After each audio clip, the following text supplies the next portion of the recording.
An update on the motor driven gear. It is very close to completion. It's on the last layer now. I imagine it'll be finished in the next couple of seconds or so. I could be wrong.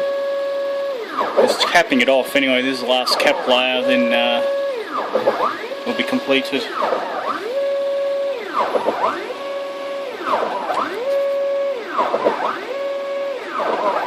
Definitely moving a lot quicker than the printer has been the entire time I've had it. This is going on probably the 2 hour mark, and it's only completed this piece in 2 hours, where other times it's taken excruciatingly long time. So,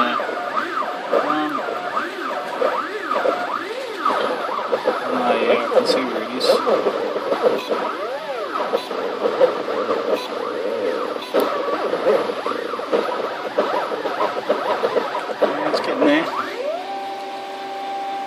And that's where it moves it across, because it's finished. That's where it thinks the home is. Done. There we go. Update complete. I'll upload this shortly. I've got a whole heap of these I've got to finish processing, but it's definitely looking like better now that the system's been replaced.